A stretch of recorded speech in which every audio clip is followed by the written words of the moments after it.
Qui dit CAP chocolatier confiseur dit chocolatier, et en parlant de la chocolaterie, il faut quand même avoir des notions essentielles sur le chocolat. Qu'est-ce qui est du chocolat? Qu'est-ce qui n'est pas du chocolat? On va voir ça maintenant.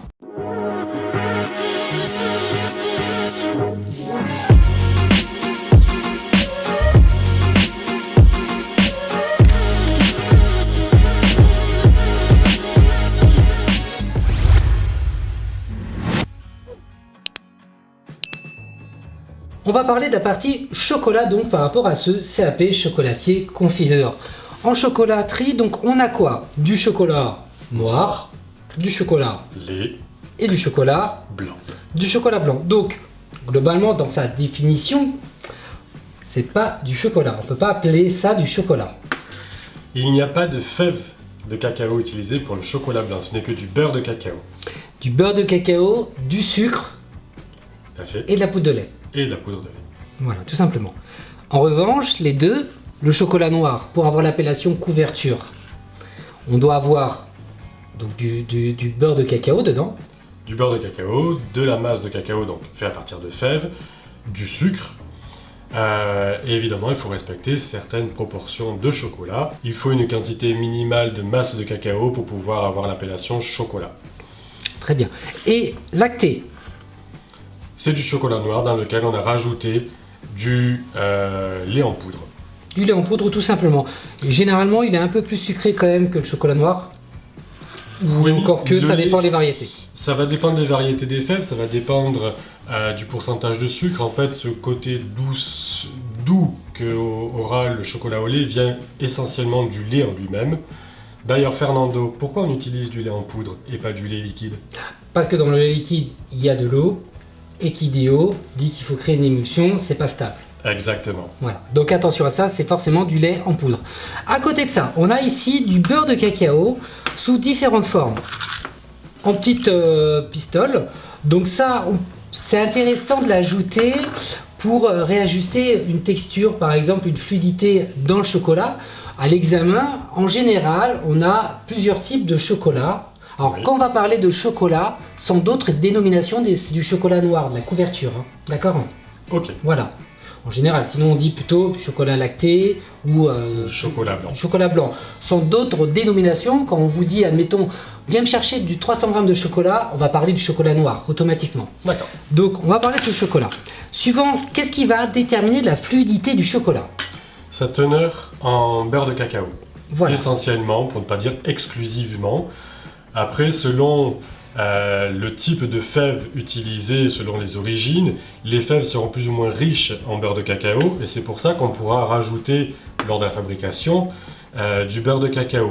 Vous pouvez éventuellement aussi le faire lors de l'examen, mais dans ce cas-là, choisissez plutôt un autre type de chocolat puisque plusieurs chocolats noirs ou lactés ou blancs sont proposés par les centres d'examen. Mais un exemple, on fait fondre du chocolat noir, on en a besoin par exemple pour écrire au cornet, on sent que ce chocolat est trop pâteux, on veut lui donner une petite fluidité supplémentaire, on va pouvoir ajouter un peu de beurre de cacao, il va fondre correctement, on mélange bien et du coup on aura une bonne fluidité. Exactement. C'est très bien, ça impeccable. À ne pas confondre avec le micréo, même si le micréo, ça reste ni plus ni moins du beurre de cacao. C'est une base essentiellement de beurre de cacao qui a été préparée spécialement pour pouvoir être utilisée lors du tempérage et éviter les courbes de température complexes que l'on peut avoir. C'est pour aller plus vite. Ça, par contre, on ne l'utilise pas lors de l'examen. Voilà, à titre personnel ou quand vous allez avoir une entreprise, vous pouvez tout à fait utiliser la technique de tempérage avec le micréo. D'ailleurs, il a été conçu spécialement pour se simplifier la vie. Maintenant, à l'examen, vous l'oubliez. On le voit une fois là, vous voyez, c'est une poudre qui est ni plus ni moins, on ajoute à hauteur de 1 ou 2% par rapport à la masse. Il y a une variation en termes de température.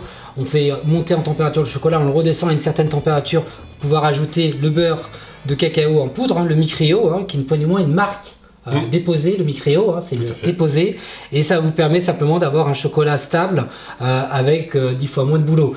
On oublie complètement ça, c'est la dernière fois que vous allez voir du micréo dans les vidéos du programme CAP chocolatier. Regardez-le bien, c'est la dernière fois. On va parler du beurre de cacao, ni plus ni moins. Alors, c'est un beurre de cacao qui est inodore. Oui. Voilà. Il va être incolore, inodore, On peut en trouver du non désodorisé. Généralement, certains chocolatiers évitent de l'utiliser s'ils veulent garder l'arôme du chocolat en lui-même, puisque s'il n'est pas désodorisé, il va apporter une variation du goût au chocolat ou du moins de son odeur. Vous verrez aussi dans les prochaines vidéos comment travailler simplement le beurre de cacao quand on ajoute un colorant. Attention, pas n'importe quel autre colorant, il y a du colorant liposoluble et hydrosoluble. Pour ajouter du colorant avec du chocolat, c'est du colorant liposoluble. Lipo comme lipide, d'accord? Lipide, matière grasse, matière grasse. Donc on ajoute du colorant à hauteur d'un pourcentage bien déterminé. Il y a des réglementations suivant les pays où vous êtes. En tout cas en Europe, ça devient très strict en termes de colorant, ce qui n'était pas le cas il y a encore 10 ans. Aujourd'hui, c'est vraiment important. Vous verrez de moins en moins de pièces commerciales fluo. Voilà. Par rapport il y a quelques années encore où on avait du verre très fluo. Aujourd'hui, on n'en verra pas. Non, sauf dans d'autres pays, on n'en voit plus. Et heureusement, parce que c'est pas forcément très bon pour la santé. Exactement. Notamment pour le comportement des enfants. Ça, c'est une autre histoire. Donc voilà, donc on peut tout à fait utiliser aussi un volume de beurre de cacao additionné avec un volume de colorant alimentaire liposoluble pour pouvoir, par exemple, mettre une fine couche sur des moules pour donner de la brillance, pour aussi pulvériser à l'aide d'un aérographe. On peut faire pas mal de décors avec ça. Donc à l'examen, les colorants sont fournis ou pas? Alors normalement, les colorants désormais sont interdits. On en autorise, je crois, un seulement sur l'ensemble de la production. On vous demande plutôt de travailler avec les différents types de chocolat si vous avez des couleurs à faire. Donc évidemment, utilisez ces chocolats-là, ce qui vous permettra de rester le plus naturel possible et tout à fait d'être dans les thèmes qu'il vous faut avec différents coloris. Il y a également un quatrième chocolat, notre variété, que c'est le chocolat le dulce. Oui. Le dulce, c'est ni plus ni moins un chocolat blanc raté qui a été caramélisé globalement, en synthétisant au maximum. Oui. Voilà. Alors, tous les centres ne vont pas l'avoir, c'est un chocolat un peu spécifique, ça donne un goût très intéressant, un peu biscuité, un peu caramel, biscuit. J'aime beaucoup ce chocolat. Travaillez pour l'examen qu'avec ces trois types de chocolat. Le dulce, gardez-le aussi pour l'usage privé pour le moment. Oui. Sachant que ce que vous aurez fort probablement, c'est différents types de chocolat noir, différentes origines, avec différents pourcentages de sucre et de beurre de cacao dedans. Donc vous aurez de toute façon des couleurs différentes en restant sur le chocolat noir. Ça sera des teintes légèrement différentes, mais elles seront quand même présentes. Voilà, donc vous pouvez tout à fait jouer sur des tons de couleurs entre le clair et le foncé assez facilement. Soyez simplement créatif et surtout propre. Il vaut mieux avoir un travail propre, limpide, un chocolat bien cristallisé qui se décolle parfaitement, des collages bien exécutés et tout ira bien. Vous pouvez jouer sur les trois éléments. Le beurre de cacao, utilisez-le donc pour éventuellement rectifier la fluidité de votre chocolat si nécessaire. Si nécessaire, sinon utiliser un autre chocolat, c'est peut-être le plus simple des fois. Voilà, évidemment, vous verrez aussi, on peut complètement ajouter une fine couche de beurre de cacao dans les moules pour pouvoir ensuite le laisser cristalliser, pour ensuite ajouter, en réchauffant un peu, le chocolat par-dessus. Ça permet d'avoir une belle brillance également. Maintenant, c'est une technique qui n'est pas forcément toujours... ça dépend des jurys. Il y a des gens qui vont être assez ouverts là-dessus, d'autres moins. Vous pourrez aussi donner des effets dessus. Des effets. Si vous passez un coup de pinceau avec le beurre de cacao sur le fond du moule, vous pourrez faire des effets de vague ou autre pour ramener quelque chose supplémentaire. Par contre, demandez toujours l'avis du jury si oui ou non il vous autorise à le faire, parce que potentiellement derrière, si vous mettez un colorant, ils ne pourront pas réutiliser le chocolat et ça sera du chocolat perdu. Ça peut pas forcément vous amener des notes en moins, mais un avis a priori négatif de la part du jury, donc renseignez-vous à l'avance. Si ce n'est que du beurre de cacao, ils ne vous diront rien et ils vous encourageront probablement à le faire. Évitez le colorant tout simplement, ça évite de gâcher le chocolat. À la fin de l'exercice, de l'examen, ils récupèrent le chocolat et c'est sûr que s'ils ne peuvent pas le récupérer parce qu'il y a du colorant, c'est moins bien vu en termes d'économie et écologie. Alors, ensuite, on a un certain nombre d'éléments ici pour calculer, pour voir la température du chocolat. Donc on a plusieurs, lequel choisir et pourquoi? Oui. Alors là, c'est intéressant. Alors dans la mallette du CAP chocolatier, vous avez les deux éléments. La mallette Pro Couteau que je recommande, vous avez les deux en général. Oui. Si vous n'avez pas la mallette CAP chocolatier, c'est pas un souci. Vous pourrez voir dans le lien tout ce qui est demandé pour que vous puissiez voir un peu ce que vous avez déjà à la maison et compléter si nécessaire. Donc ici, on a un thermomètre à sonde, infrarouge. Donc ça peut être intéressant, mais attention, il y a des pièges. Oui. Et les deux, c'est la même chose, c'est donc à sonde, donc avec un système de stylo et aussi à sonde qu'on peut brancher quand on a, par exemple, quand le récipient est un peu plus loin. Oui, enfin on va évidemment discuter de tout cela. Le piège de celui-ci, c'est selon comment on le tient. Il faut bien être à la verticale et non pas en biais, parce que lorsque vous avez un récipient en inox, si vous êtes avec un thermomètre infrarouge, les bords potentiellement peuvent fausser jusqu'à 1 degré, 1,5 degré la température qui est prise en compte. L'autre inconvénient un petit peu d'un thermomètre infrarouge, et pourtant j'en utilise un, c'est que vous allez uniquement l'avoir sur la surface. Donc si vous avez un récipient relativement volumineux de chocolat fondu, vous allez mesurer la température à la surface et pas à cœur. Donc derrière, pour le maintien à la température, ça peut légèrement fausser, mais ça peut être utile lorsqu'on fait par exemple les bonbons trempés, puisqu'on ne les trempe pas trop profond, et ça donne rapidement, sans avoir les temps de latence que peuvent avoir les autres, une indication du chocolat. Donc celui-là, on peut le mettre dans la mallette. Celui-ci, Ah, celui-ci, c'est pas pour le chocolat, c'est pour le sucre. voilà, attention à ça, c'est pour le sucre, sachant évidemment que pour le sucre, on peut utiliser d'autres thermomètres aussi. Exactement. Pour le sucre, attention néanmoins, pour les petites quantités, ça c'est un problème, parce que forcément, comme vous voyez ici, peut-être ça ne va pas jusqu'au bout. Non, et d'ailleurs, lors du CAP chocolatier, vous travaillerez avec des petites quantités, donc du coup, celui-ci, vous allez vous retrouver très vite à la limite d'utilisation.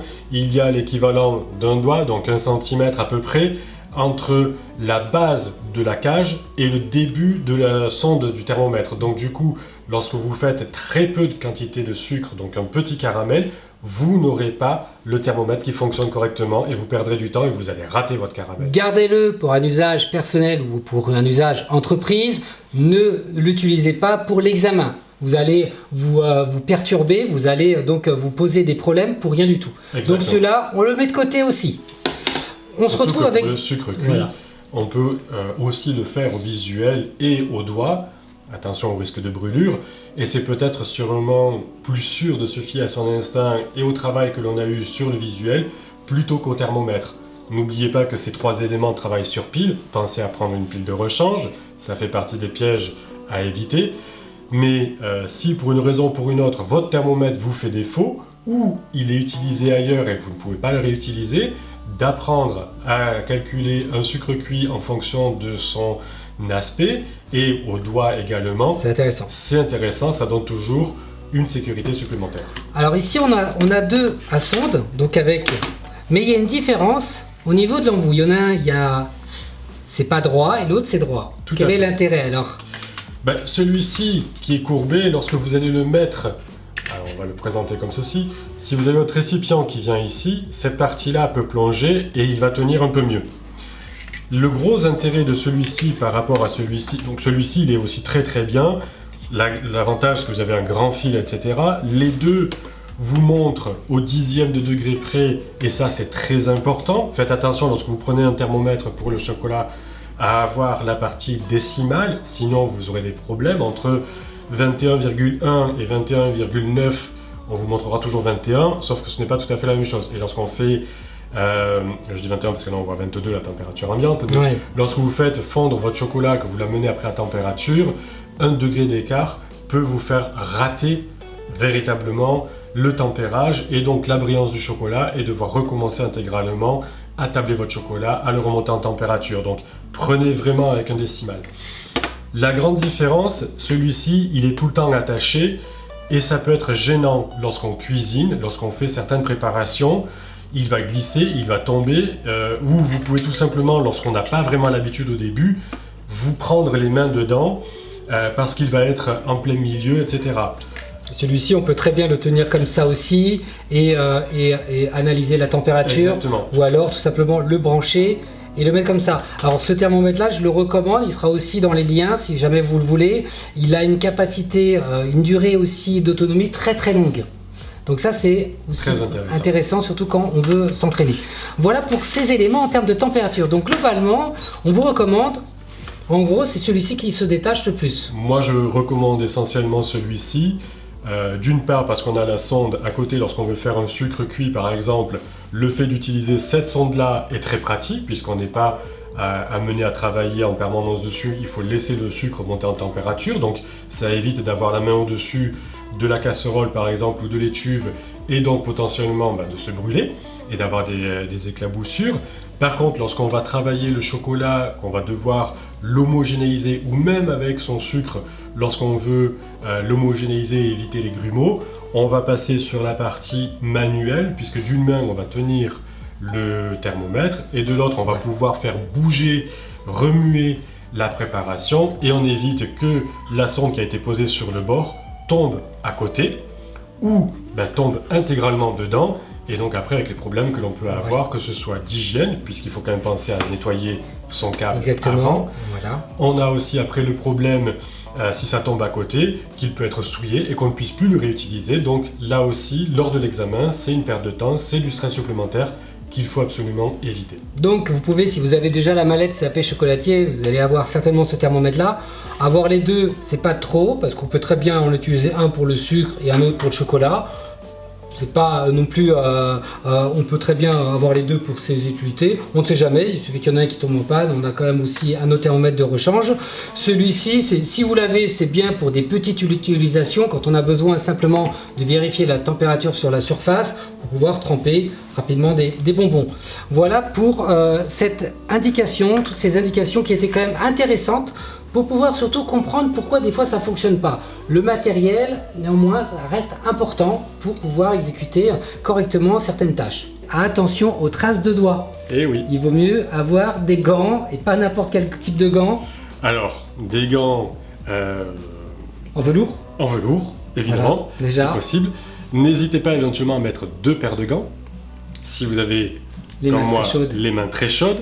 Voilà. Éventuellement, ça peut même être une paire de gants latex plus une paire de gants en velours ou en coton. Et au moment de vos collages, quand vous allez coller vos pièces, c'est très difficile d'avoir une cristallisation rapide. Et des fois, on a besoin d'avoir une cristallisation rapide. C'est pour ça qu'on utilise donc un prêt réfrigérant. Donc, oui. Le spray, c'est tout simplement, voilà, là il y a une petite membrane. On peut très bien ajouter une petite tige supplémentaire quand on a besoin d'aller dans certaines parties difficiles à atteindre. Et en fait, voilà, c'est tout simplement un gaz très froid qui permet de refroidir très rapidement.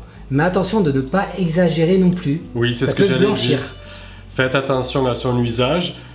Soyez très précis à l'endroit où vous collez, mais n'insistez pas outre mesure. Parce que vous allez faire blanchir le chocolat et ça fera une grosse auréole dessus qui peut vous faire perdre des points. Voilà, c'était encore un élément supplémentaire sur cet outil, plutôt cet élément qui est important. Fourni ou pas fourni au CAP? Il est fourni au CAP. Maintenant, on peut avoir le sien, mais quand c'est fourni... Il est préférable d'avoir le sien pour éviter d'avoir à courir dans tous les sens, évidemment. Mais s'il vous manque quoi que ce soit, le centre, généralement, a tout ce qu'il faut pour que vous puissiez passer votre examen dans les meilleures conditions. On est toujours sur le chocolat, mais maintenant sur les bonbons chocolat. Donc, oui. Des éléments importants, j'en ai déjà parlé aussi au niveau des équipements, sur la mallette CAP chocolatier, confiseur, c'est des fourchettes, mais pas n'importe quelle fourchette. Non. Je te laisse montrer les fourchettes. Donc vous avez 3 fourchettes qui sont fournies par défaut. Vous avez une fourchette ronde, une fourchette 3 dents, une fourchette 2 dents. Donc tout ça, c'est pour les bonbons à tremper, pas à mouler évidemment. À tremper. Un élément que vous pouvez faire avant votre CAP et pour pouvoir vous entraîner, c'est ceci. Donc vous voyez, ma fourchette, je l'ai pliée délibérément. Pourquoi? Tout simplement parce que lorsqu'on trempe son bonbon, excusez-moi, vous aurez un récipient qui sera rempli au maximum. Oui. Pourquoi on le remplit au maximum? Pour pouvoir le garder plus longtemps à température. Le cœur du récipient sera lui à bonne température, les extérieurs vont se refroidir progressivement, ce qui vous permettra, en le remuant tout petit peu, de le remettre à température et de le garder plus longtemps. Lorsque vous atteindrez les 3/4 du récipient, remettez du chocolat. N'attendez pas d'aller plus loin, voire même remettez-en régulièrement pour le maintenir à température et pour vous aider à tremper.